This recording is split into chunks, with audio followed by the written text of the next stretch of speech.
Good. Okay. Today I'm feeling great. We'd like to call this evening's meeting of the Peoria City Council to order. Welcome H. Wayne Wilson and his listening audience at WCBU as well as Cable Channel 22. Madam Clerk, the council mics are open for roll call. Yes. Here. Councilmember Ali. Here. Councilmember Sear. Here. Councilmember Grayab. Here. Councilmember Jensen. Here. Councilmember Kelly. Councilmember Kelly. Councilmember Montalongo. Here. Councilmember Moore. Councilmember Euler. Here. Councilmember Riggenbach. Here. And Councilmember Ruck-Riegel. You have a quorum present, Mr. Chairman. Thank you, Madam Clerk. We'd like to invite everyone to join us and stand for a moment of silent prayer or silent reflection, followed by the Pledge of Allegiance.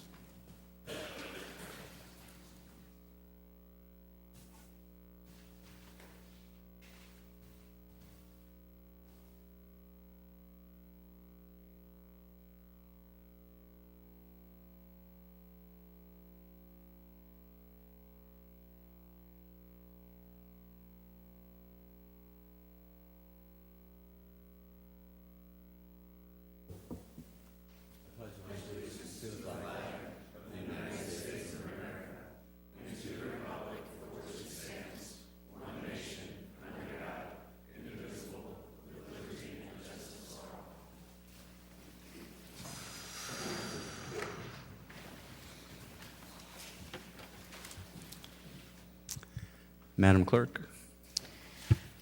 Yes, our first item is a township item 19-335 is a request to approve the proposed estimated tax levy of $1,786 estimated at a tax rate of 0.119 for the town of the city of Peoria.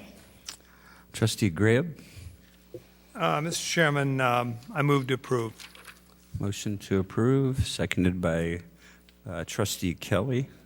Is there any discussion on this item? Seeing none, please cast your ballots.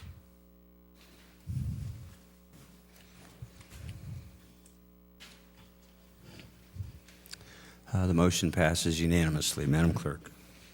Yes, we are at the regular portion of the meeting. 19-321 is a communication from the city manager with a request to adopt an ordinance amending Chapter 13, Article 2, Section 13-60 of the Code of the City of Peoria pertaining to the refuse fee. Councilman Grayab, or Riggenbach, sorry. Move for the approval. Thank you. Seconded by Councilmember Moore. Any discussion on this item? Seeing none, please cast your ballots.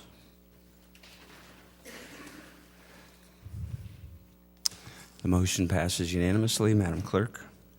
19-330 is a request to adopt an ordinance amending the Code of the City of Peoria relating to registration of foreclosed property. And you have a handout on yellow, which is a replacement ordinance on your desk. Thank you. Councilmember Riggenbach. Approval as presented in the yellow handout. Motion to approve, seconded by Councilmember Moore. Is there discussion on this item? Councilmember Moore, or Councilmember Kelly, I apologize. This is 3:30, is that correct? Yes. Okay. I'd like to introduce for discussion the idea of making this fee refundable. My point is that once again we're talking about punishing everyone for the sins of a few. There are any number of banks that take care of their property well upon foreclosure, and there are some banks that do not. My thought is, let's go ahead with the $300, but make it, and renewable each 6 months, but make it refundable if there have been no violations, no tickets issued, no complaints, etc. It just seems that our citizenry is very sensitive at this point to fees. And here's one more. It may not affect them specifically, but it may get in the paper, I think. And I think that refunding this fee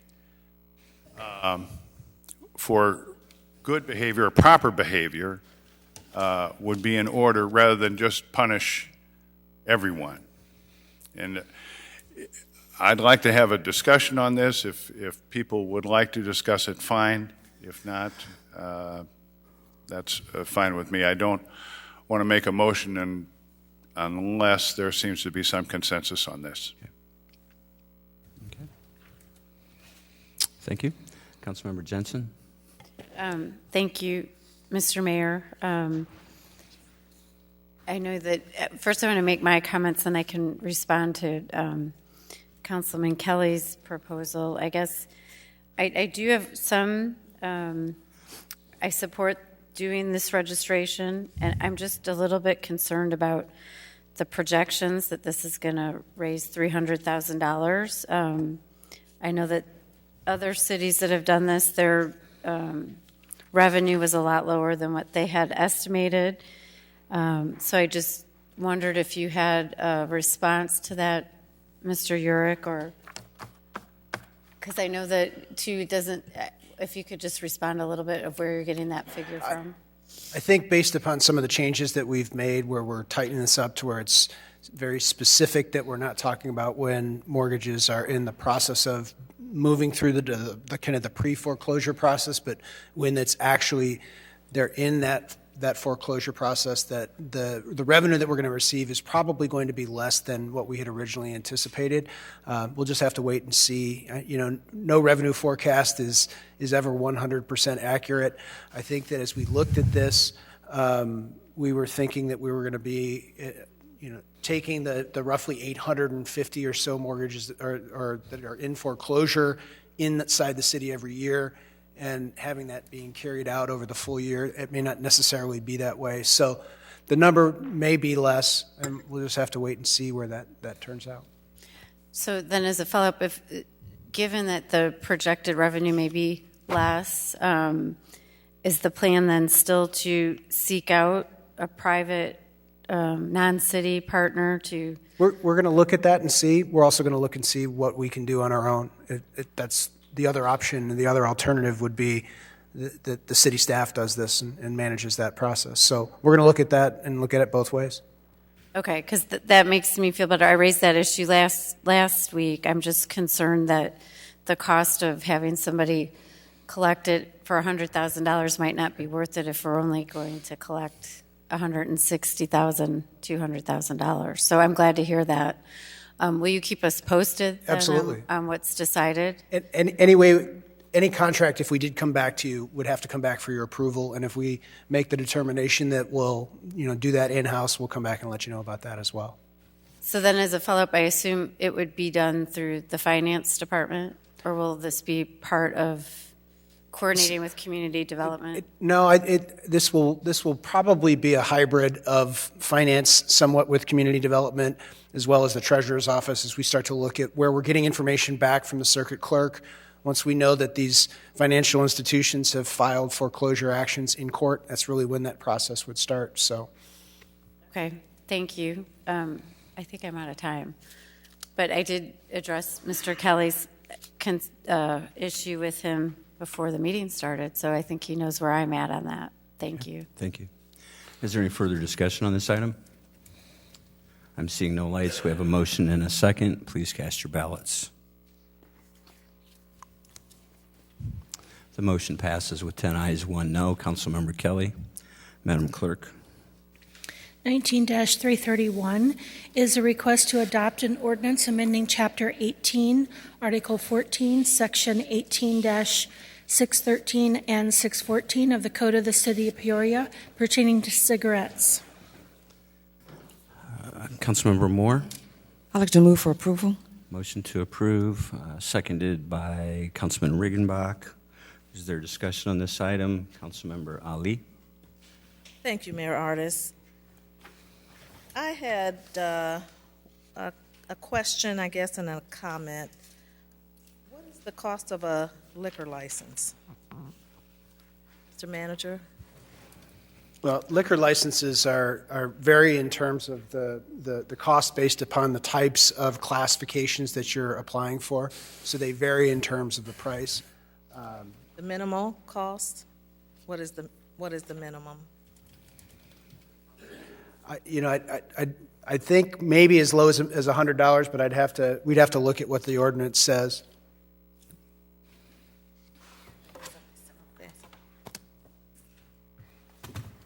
I mean, I know we're comparing this licensing procedure with the liquor licensing procedure, but the cost, I want to see how the costs compare as well. The concern that I have is not that there be some increase. I realize that smoking is an overall concern, to the health of the community, but cigarette smoking is still legal. And the rate that we're talking about increasing this is by 1,000%. And increasing a fee by 1,000%, that concerns me. Well, part of the reason for that is as we started to look at where other communities are.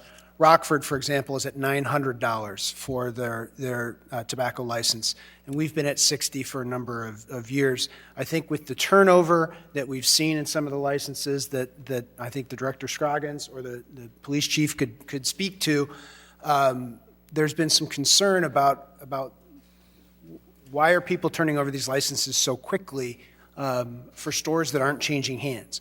And so one of the things that we wanted to do with this ordinance and setting the fee at this level was to try and deter some of that action that may be taking place where people may be changing licenses for reasons that may not be entirely above board. And so that's a concern that we have. And I think that was voiced by the police department and one of the reasons why we looked at trying to set this fee more appropriately at a level that won't create that kind of problem. We're punishing the good retailers for the few bad retailers. Well, we still have costs that we incur when we try and work through enforcement of tobacco sales, and that affects everyone, good sellers as well as sellers that we might not consider to be good sellers. And so I think that where we've had issues in the past, and I think that's one of the areas. It does take time out of the police department's budget in order to do that. Sometimes we get grant funds to do that. Sometimes we don't. We have the administrative cost of the staff that the finance department is working through to take in the information and issue the licenses. And I can say that it's certainly more than $60 worth of their time to take that license in, to do all of that work, and then to process that and to move that forward. So there probably should have been some gradual increase over time, but to hit people with 1,000% rate of increase, to me, is excessive. Well, overall, it's raising $45,000 of new revenue for the city in a budget of $219 million. We looked at this as a nominal increase that is more reflective of the cost of us providing this service, which is making sure that tobacco sellers are acting and behaving appropriately. I can't support it for that reason. I wish it was at least half that rate, but I think that a rate of 1,000% is just too high. So thank you, Mayor. Thank you. I had Councilmember Kelly next. Thank you, Mr. Chairman. I agree with Councilwoman Ali that this is quite extreme. We should do things that make sense for us, and I don't mind checking out with other cities and what they're doing. But Rockford is, among other cities, kind of a failing city. We seem to get most of our great ideas from cities that aren't doing well. I'd like to hear sometime about cities that are doing well and what they are doing.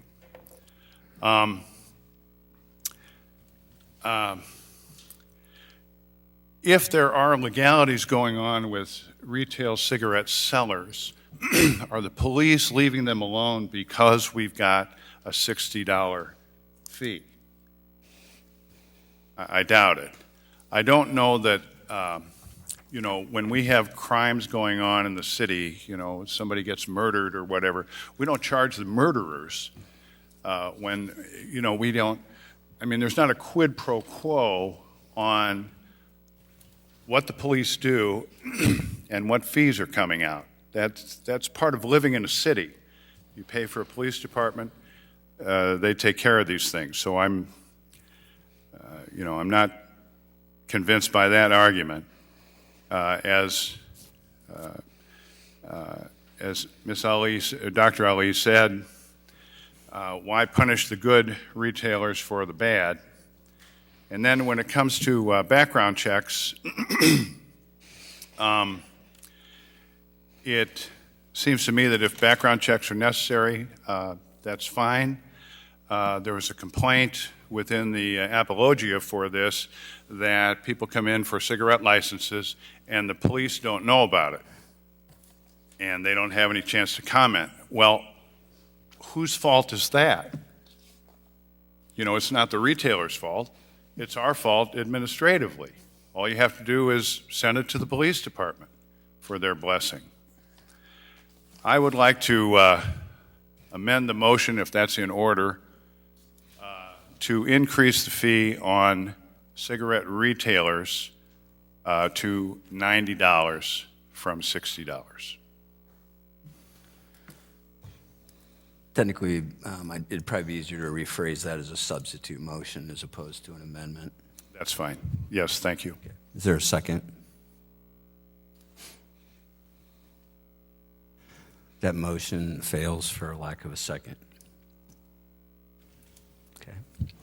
I had Councilmember Gray up next. Mr. Chairman, we have a lot of really fine restaurants in the city of Peoria. The health department inspects all of them periodically. Same thing with grocery stores. Here we have a product called tobacco that is sold in multiple venues, not only in District 2, but in all the districts, where we have had abuses occurring at certain establishments, where we have cigarettes being sold to underage minors, where we've had singleton cigarettes sold, where we've even had spice being sold by unscrupulous operators. It is unfortunate in this world of ours that we need to have any rules and regulations at all, because what that means is some of us don't do what's right. We don't operate in accord with a moral compass. So consequently, we have to have regulation of businesses. Our young people should not be purchasing tobacco products when they are not 21. They should not be allowed to get from some unscrupulous operator, such as in District 2, other contraband goods. Enforcement costs money. It takes police time. And we cannot, quite to the contrary, we cannot and should not selectively target a given establishment for enforcement. Now, last I looked, a carton of cigarettes costs an awful lot. My gosh, I don't even want to speculate what a carton costs in Chicago, but I know it costs a lot in Peoria. Maybe for a license, the sale of 20 cartons? Once you get the license, are you having to renew it every year, manager?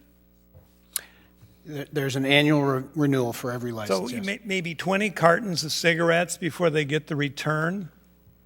And we're not concerned about the unscrupulous operators who prey on youngsters in our city and in my district?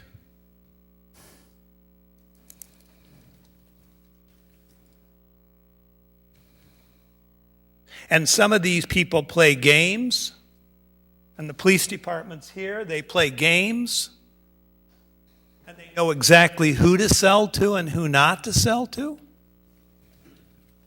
And so we have to be creative with our enforcement because they know they won't sell to this person versus another person. Oh, I've been there. I've seen this close up, especially as a district councilman. And I've had my residents go into some of these establishments, lovely establishments, and they've watched this happen. They've watched them sell Singleton cigarettes. They've watched them sell to underage minors.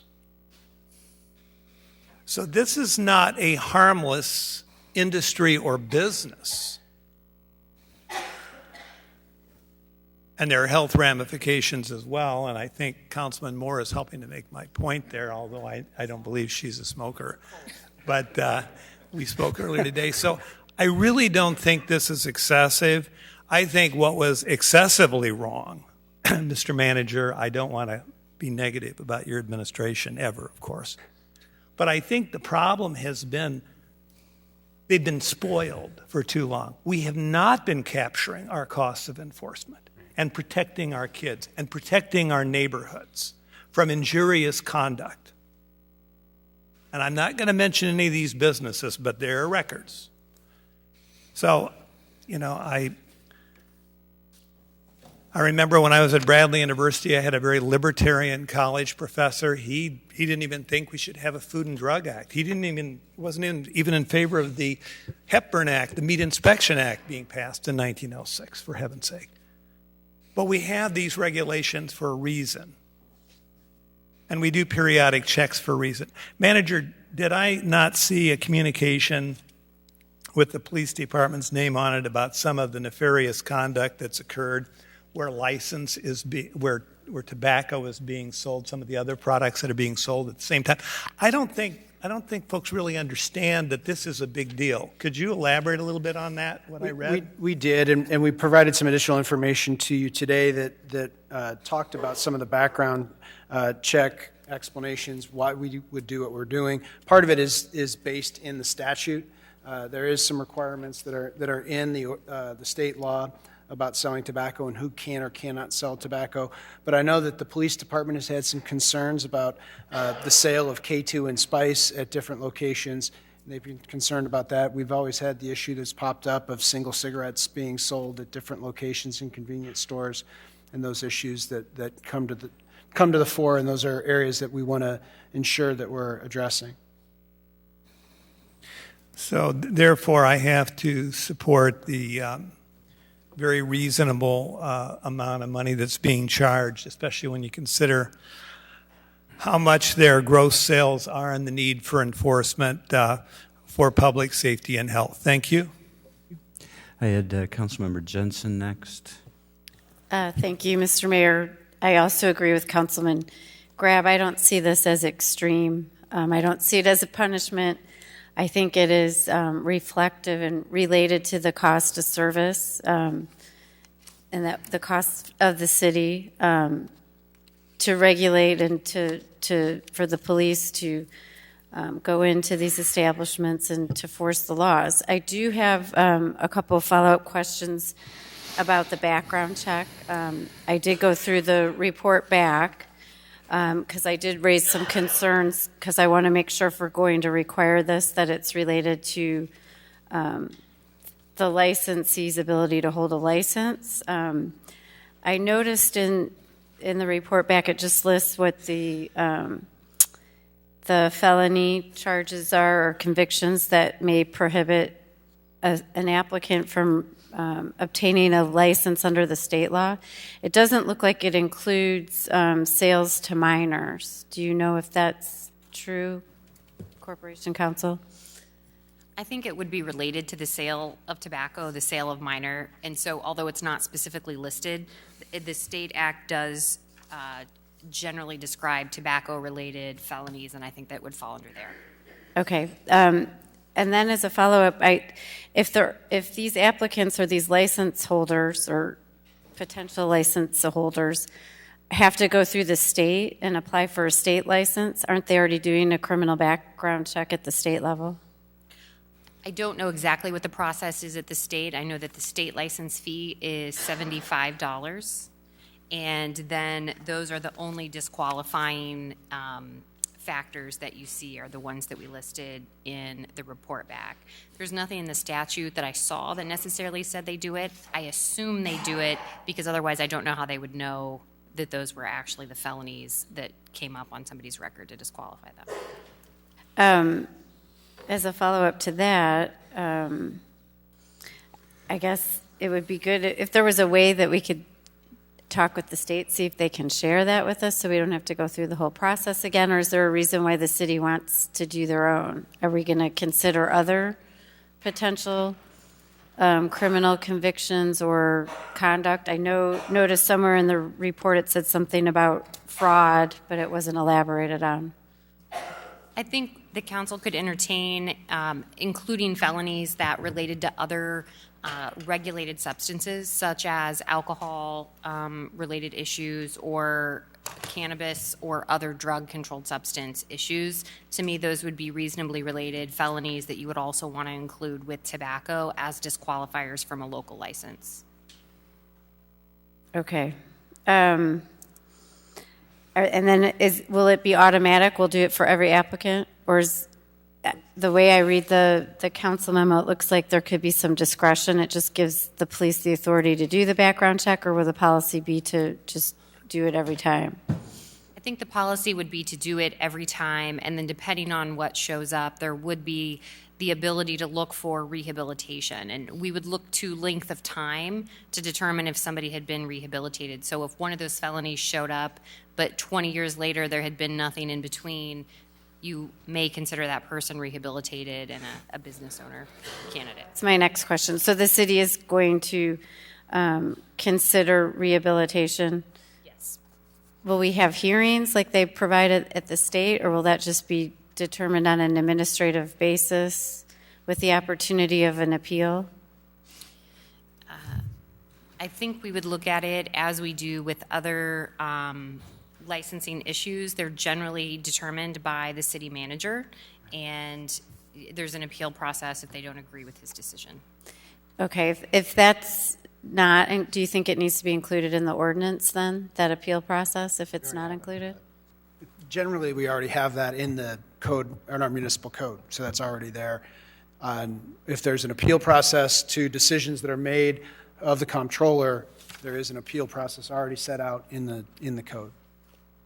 Okay, I just want to make sure that's clear, and so that applicants know that, I guess maybe in the communication that goes out to them, if their application is denied, letting them know that there is that process to file an appeal on the rehabilitation issue.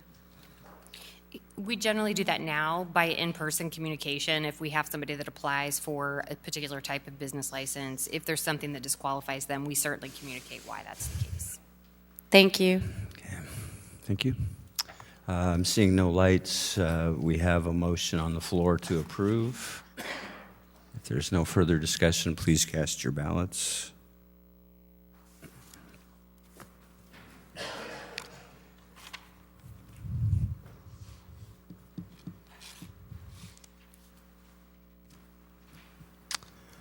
The motion passes with 9 ayes and 2 noes. Voting no, council members Ali and Kelly.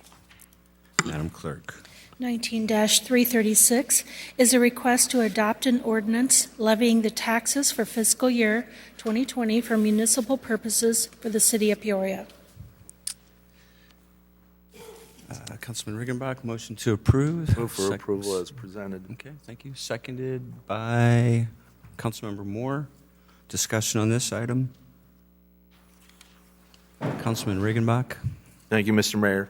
I just wanted to point out to my colleagues as well as the residents of the East-West Special Service Area that there is no levy for that this year. That current SSA does expire on December 31st, and as we moved forward with the discussion and the council voted for us to have that discussion, the consensus at that time was we needed a little more time to walk through what an agency would look like that would be entitled to those funds. So just so everybody's clear, there is no levy for an East Bluff Special Service Area this year.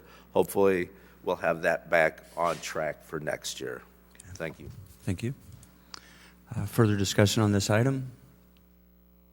Seeing none, please cast your ballots.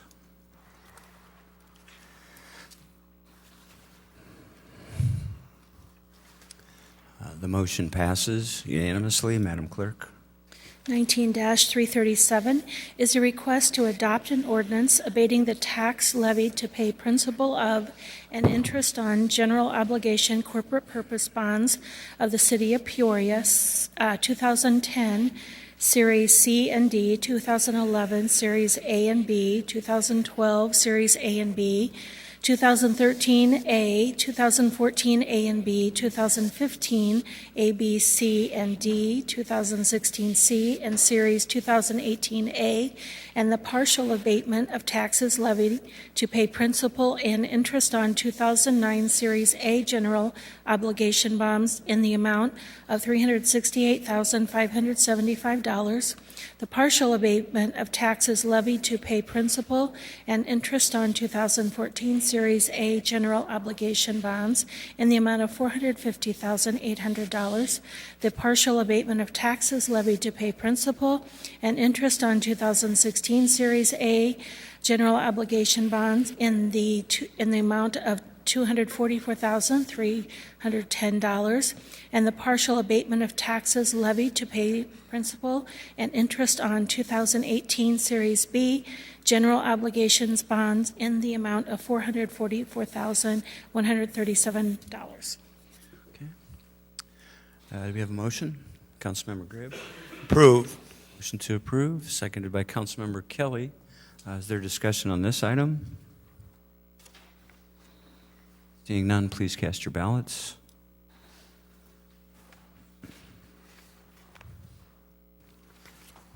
The motion passes unanimously. Madam Clerk.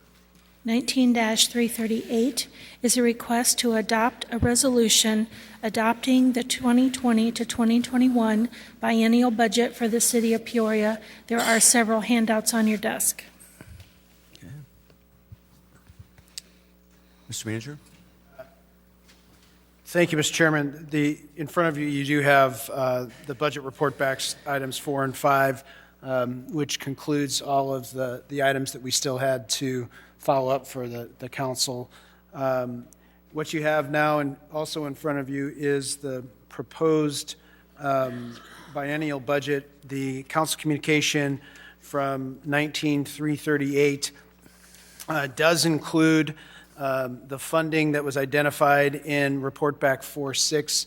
So in order for that to take effect, we would need to entertain a motion to approve the proposal that was laid out in report back 4-6 pertaining to demolition funding for 2020 and then 2021. Okay. Councilmember Regenbach. I would move for approval to restore the demolition funding as outlined in 4.6. Okay, seconded by Councilmember Moore.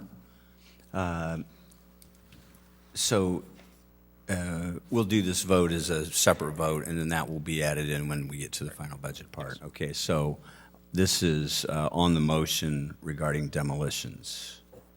Councilman Montalongo. Okay. Is there any discussion on this item? Seeing none, please cast your ballots.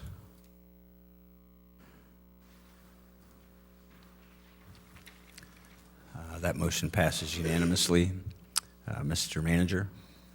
So at this point, the budget as presented totals 207 with the library totals $217,971,228 for 2020. Since this is a biennial budget, there's also a proposed budget for fiscal year 2021, which is proposed at $219,384,586, and that is also inclusive of the library. And I think that would be it. Okay. Councilman Regenbach? I would move to approve the 2020-21 biennial budget as presented. Okay. Is there a second? Seconded by Councilmember Moore. Discussion, Councilman Montalongo? Thank you, Mr. Mayor. I would like to make a motion to amend the motion by removing one item, and that would be from the 2021 proposed budget to remove the $2.5 million for Firehouse 19, new Firehouse, Fire Station 19, from the general obligation bonds.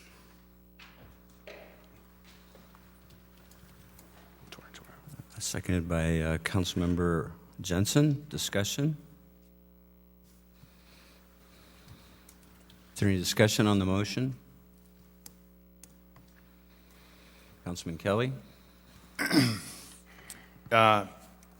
I'm in favor of the sentiment. Is this proper at this point? Okay. I mean, the motion is, I understand, but he's referring to the bond issue, which we already approved. No. This is a proposed spending item in 2021 that if you remove it, you would, I mean, the revenue would also go along with that, which would, because you wouldn't be borrowing any money to do that. Thank you. welcome. Further discussion on the motion? Councilmember Moore? Thank you, Mr. Mayor. I think we have something, don't we have something that indicated why that was, the discussion of removing it was there? I thought I saw something about bringing it back for further discussion or something. Did I see that on my desk this evening? On report back 5.2, we just simply stated, in terms of options for Fire Station 19, that the proposal for Fire Station 19 is a 2021 capital project. Staff are prepared to devote time in early 2020 to fully discuss the operational and financial implications of a move of Fire Station 19. Fitch and Associates are planning on presenting their findings in January of 2020, and beginning this discussion early in 2020 would provide ample time for the City Council to finalize a decision. So, Councilman Montalongo, is that what you're referring to? Is that the case you're making for removing it from 2020, 21? Thank you, Mr. Mayor. The reason to remove this item here is Firehouse 19 is only 1 mile away from the proposed location and relatively a new building. It serves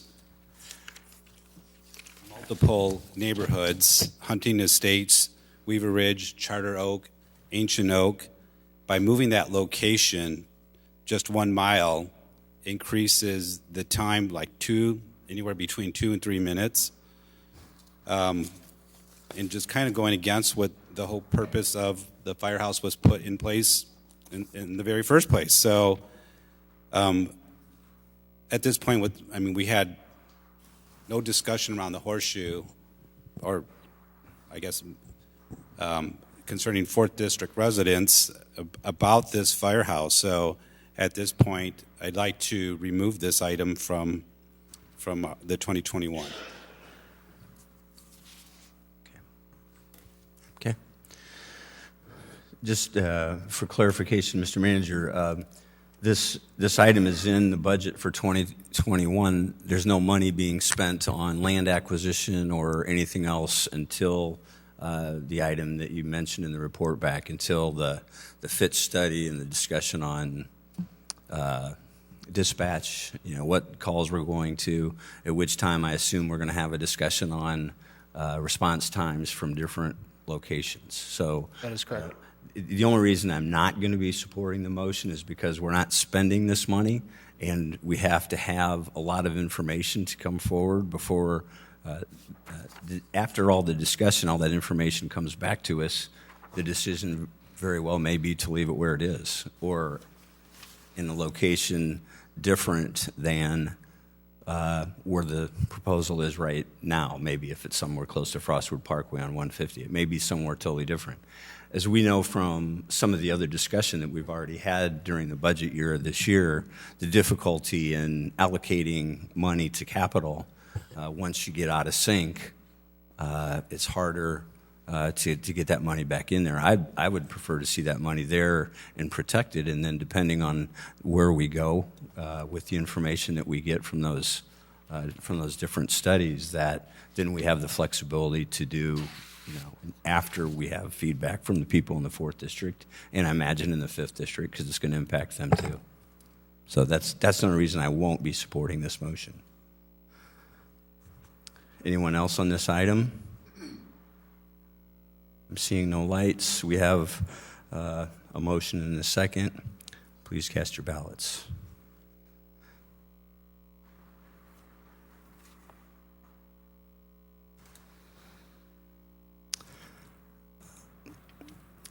Oops. The motion passes with 9 ayes and 2 noes. Voting no, Mayor Ardis and Councilmember Ruckriegel. Okay.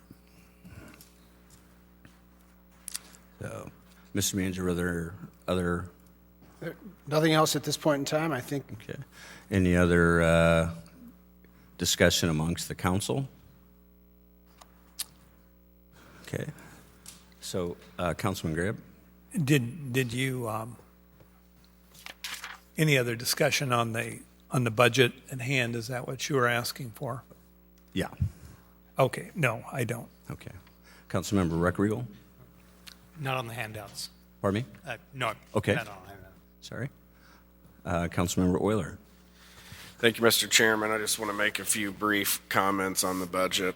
I've got some colleagues here from the Realtors Association as well as the BizPAC, and both of those groups have been working with the manager and I to work through some issues as we get across the finish line here, and I want to express my appreciation to both of those groups as well as the manager for his willingness to try and help us work through a few things, as well as a commitment into next year that we are going to hold regularly scheduled meetings to prepare for changes to the 21 budget that I expect we will have around the corner as we get deeper into revenue and expense changes. And I believe that looking at this budget, there are some things that I'm not thrilled about, but I think that everybody has those things as we get to the conclusion of a budget. But we also managed to accomplish making some changes here when it comes to demolitions and some other things that I had been particularly concerned about. But I also want to start this next year with a commitment that we're going to have some feedback and input from some of these organizations that want to see us succeed, and that we will be working together to do that as we go into future budget cycles. So I appreciate everybody's input and work on this. Thank you. Thank you. Councilmember Ruckriegel? Thank you. Over the past couple of weeks, we've heard a lot of the merits of this proposed budget. And while I agree with many of them, I think it's important to take the whole thing in perspective of what we have in front of us. There have been many positive announcements about good things happening in our community. More and more, we witness the civility and bipartisan cooperation that is much needed in Springfield if we are going to be able to change the focus of where this state is going. Investments are starting to grow into the warehouse district, and lower unemployment plus a host of initiatives focused on jobs, training, and preparation are taking place. Social and economic justice needs are being embraced by us as a community. And yesterday, Governor Pritzker announced a private-public partnership in downtown Peoria for a new innovation hub. Last night, even, Jan Wright, for the 26th year, acknowledged her 40 under 40 leaders. And for some communities in our state, this would be an extraordinary day. But more and more in our city, it's a day that is happening more frequently. Peoria is starting to change the narrative and write a new chapter. But that economy that we're starting to see is a very fledgling economy, and it's very fragile. So we also need to look at some of the other truths that are happening. The recommended budget that we have in front of us tonight does not contain an expense line for a litigation fund, which means any unplanned litigations that we pay out of our general fund go against where the budget is. We are still waiting for over a year on a study that many of us have asked for, now going on 6 and 7 months, to be presented, which has data which we need to help make decisions for this city. And while a majority of those in attendance at our strategic planning session established strong economic funds as a major priority, this budget only allocates a mere 8 to 9% for this critical need. We need real economic growth for our citizens, or we will be forced to, 1, pay more in taxes, fees, and charges for service, or 2, our citizens will see their basic service needs cut to the bone in the future. In our own comprehensive plan, which we all received a copy of not too long ago, it is acknowledged that, quote, an appropriate level of unassigned fund balance should be maintained in the general fund, unquote. The report further states that our unobligated general fund dollars should be equal to 25% of our operating budget. And if the fund falls below that, a plan should immediately be put into place on replenishing that within 10 years. This plan is long overdue. I also want to caution everybody that while on page 3 of our budget book, it states the steps described in this plan will allow the city to grow our mandated general fund balance through 2021 by $1.4 million. It also goes on to state very loud and clear that in 2020, the general fund will need to transfer $3,137,871 to cover public pension liabilities. And by 2023, this general fund transfer grows to over $10 million. And please recall that more than one of my colleagues has suggested recently making the incredibly controversial parcel fee for fire and safety pensions a permanent fee. I believe our community has the potential to do great things and grow our economy. Our business, academic, non-for-profit community is making investments in energy and dollars to be able to make that happen. But as these seeds grow, we cannot let the soil underneath them that we are responsible for, which is the foundation, not allow and attract those businesses to stay within the city of Peoria. As I talk to businesses and residents and local leaders across the region, the number one concern is our financial uncertainty as a city. In the best of circumstances, the 2020 proposed plan reminds me of a road trip to California. We've got gas in the car, and we've put new tires on, and we've headed out. We are on our way, but unfortunately, we've only got directions to get us to Des Moines. We have not planned for the future. For these reasons, I'm skeptical of the many givens assumed in this budget, but I would like to thank the team at City Hall for putting together a budget tonight that I think will pass. And I'm going to vote to support this, but please remember, I have very cautionary lights on, and I will be, with Councilman Euler, joining in right away to be able to make for sure that next year's budget reflects the needs that our city has. Thank you. Okay, thank you. Any other discussion on the item? Okay, seeing no lights, we have a motion and a second. Please cast your ballots. Motion passes unanimously. Madam Clerk. We're at citizens' opportunity to address the city council. Citizens to address, name for the record, 5-minute speaking limit. Up first we have Hippie. Hippie? Thank you.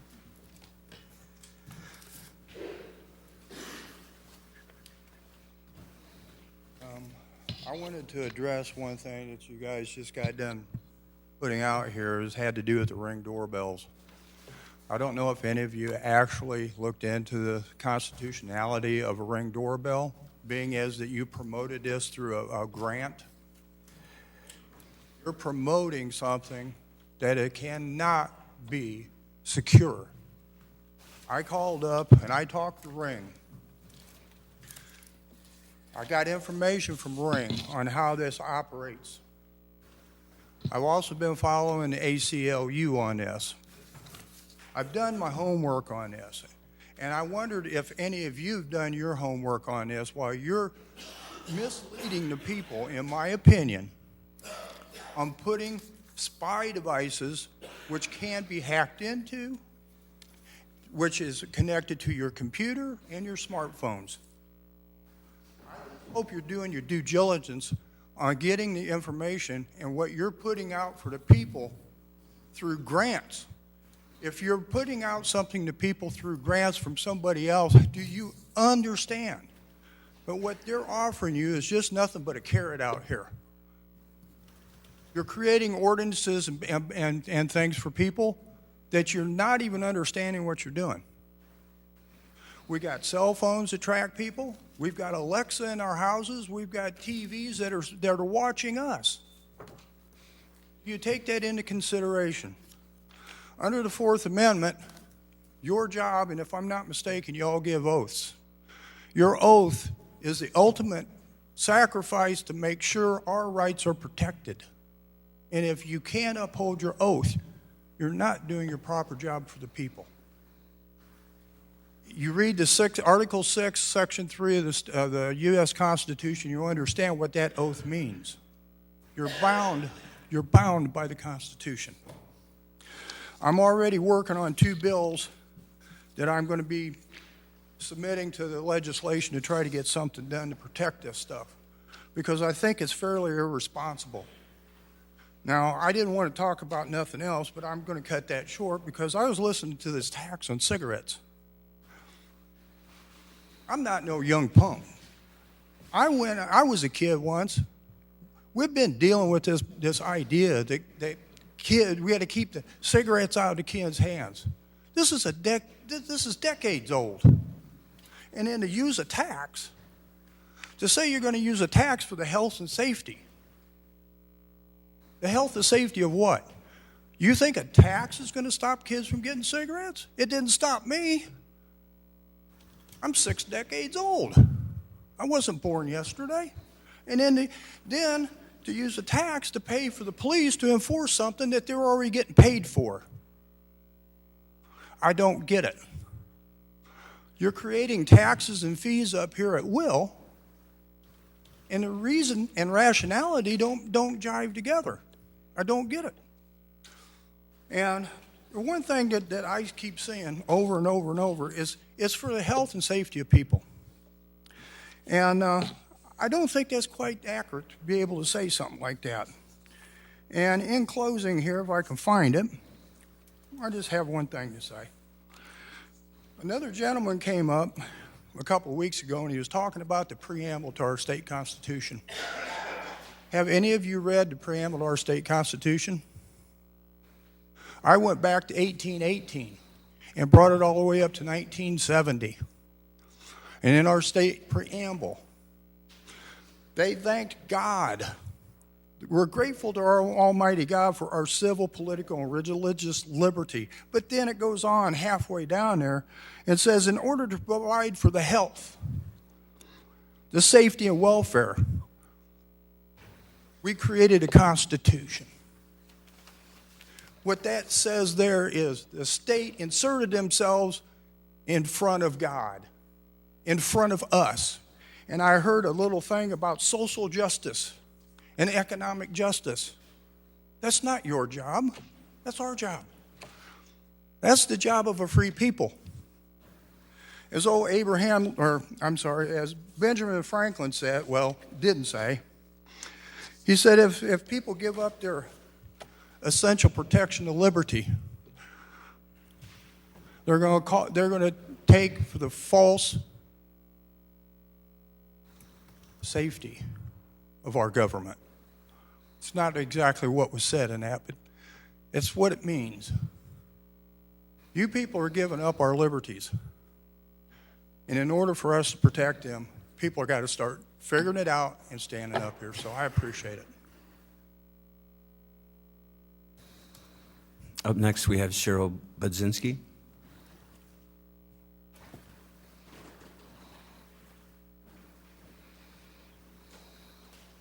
Good evening, Cheryl Budzinski. I needed to thank Councilman Dennis Sear. He, at a meeting or two ago, asked if there was any of you that wanted to discuss the possibility of putting money in the budget to do due diligence towards possible purchase of the water utility. No one responded. But if you recall, we all discussed, citizens discussed with you, you discussed with us, and we heard multiple councilmen talk about the city needs to budget money. And then we would feel comfortable looking at due diligence. And now you've become unwilling to even discuss the topic. So I sincerely appreciate Councilman Sear bringing this topic up. Thank you. Okay. Madam Clerk? We do not have an executive session, so we would be at adjournment. We have a motion to adjourn. Councilman Grab, seconded by Councilman Kelly. Please cast your ballots.